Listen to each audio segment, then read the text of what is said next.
जानिब वफाकी हुकूमत कहती है कि ज़राए बताते हैं कि 600 अरब रुपए के अब नए टैक्स लगाने की तैयारी की जा रही है। जावेद बलवानी साहब, क्या 600 अरब रुपए के नए टैक्स का जो टारगेट अब दिया जा रहा है, क्या ये अचीव होगा, जबकि अभी तो हम 833 अरब रुपए के जो डाउनफॉल में है?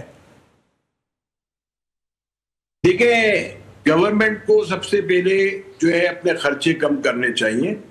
जो भी कोई एक सैलरी पर्सन आदमी, जब महंगाई बढ़ती है और उस बेचारे का बजट आउट होता है तो सबसे पहले अपने घर के खर्चे कम करता है, फिर उसके बाद दूसरी कमाई के रास्ते ढूंढता है। तो ये हमेशा एक फार्मूला है कि आप सबसे पहले अपने खर्चे कम करें, फिर आप कमाई के रास्ते ढूंढें, फिर कमाई के रास्ते ढूंढ के आप अपनी कमाई बढ़ाएं।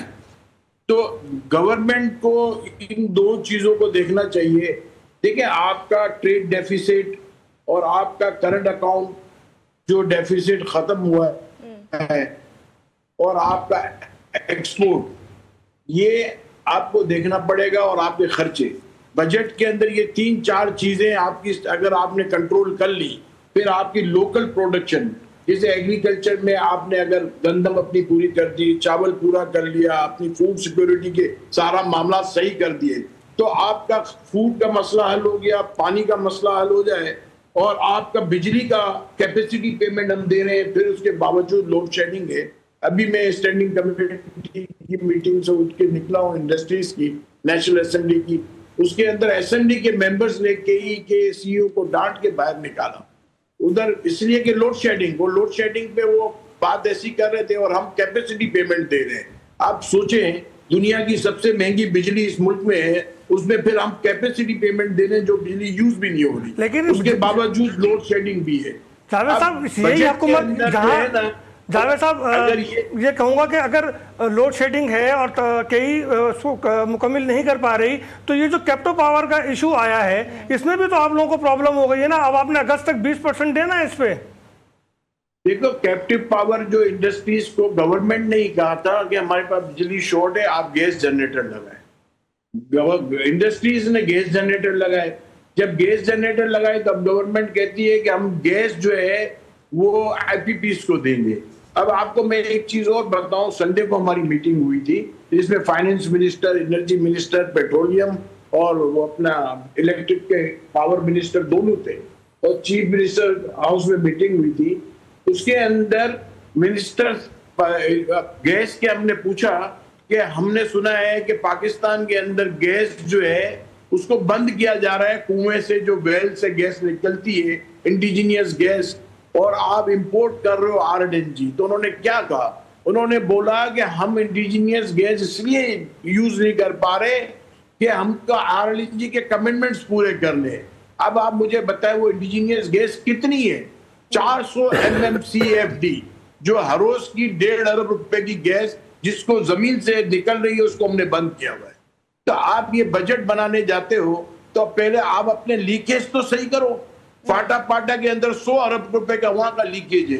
अब कितने लीकेज है, आप पहले वो लीकेज बंद करें। फाटा पाटा का तो टैक्स स्टेशनर भी बहुत ज्यादा दिया हुआ है। फाटा पाटा को टैक्स स्टेशनर बहुत ज्यादा दिया हुआ है। आप नहीं समझते कि इसको खत्म होना चाहिए?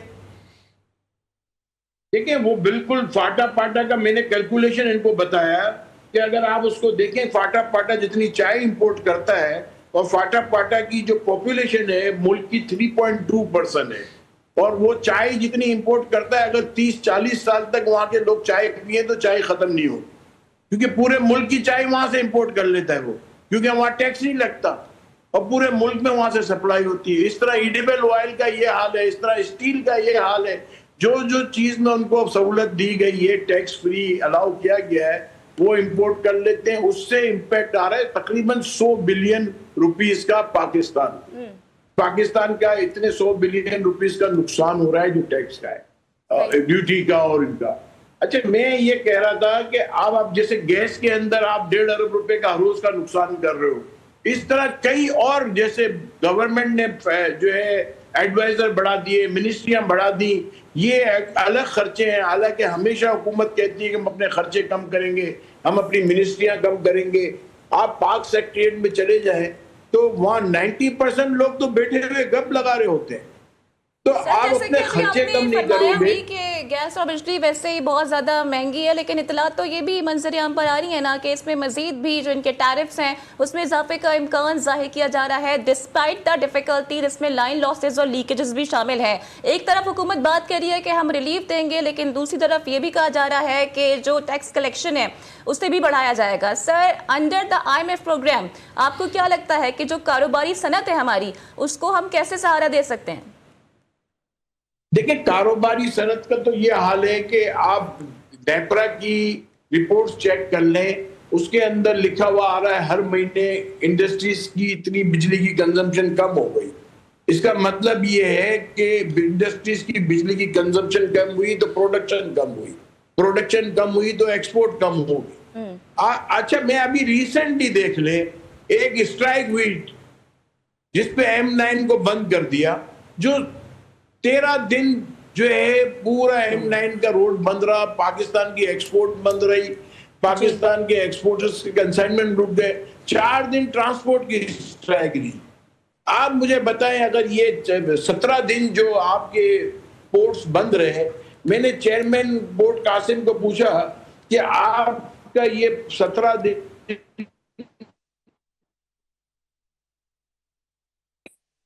इम्पैक्ट कितने दिन आएगा?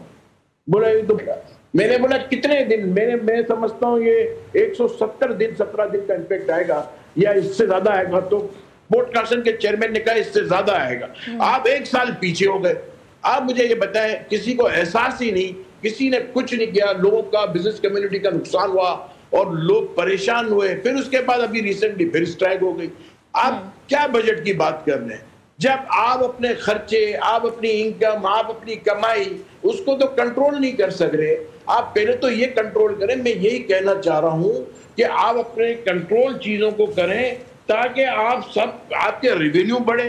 अब टैक्स नेट को बढ़ाने के लिए एनफोर्समेंट डिपार्टमेंट क्या काम करता है? एक एनफोर्समेंट डिपार्टमेंट होता है FBI में। अब जब फिर सबसे बड़ी बात ये है, दुनिया का कौन सा मुल्क है जहां कलेक्शन डिपार्टमेंट बजट बनाता है? ये सिर्फ पाकिस्तान वाहिद मुल्क है जहां FBR बजट बना रहा है। बजट तो फाइनेंस मिनिस्ट्री और कॉमर्स मिनिस्ट्री बनाती है। जब भी तो हमारे यहाँ सबसे बड़ा प्रॉब्लम है उनका। आप मैं एक्सपोर्ट की बात करूं, मेरा खुद एक्सपोर्ट इंडस्ट्री से ताल्लुक है। एक्सपोर्ट के अंदर लास्ट ईयर क्या किया इन्होंने कहा FBR ने कि एक्सपोर्टर्स से फाइनल टैक्स रिजीम में 1% लिया जाता है। 1% टैक्स कहने लगे वो, हालांकि वो 1% हमारी प्रॉफिट के ऊपर जो हमारी एक्सपोर्ट होती है उसके टोटल कंसाइनमेंट की जो पेमेंट आती है उसमें से 1% लेते हैं। अगर हमने 2% प्रॉफिट किया है तो 50% टैक्स हुआ।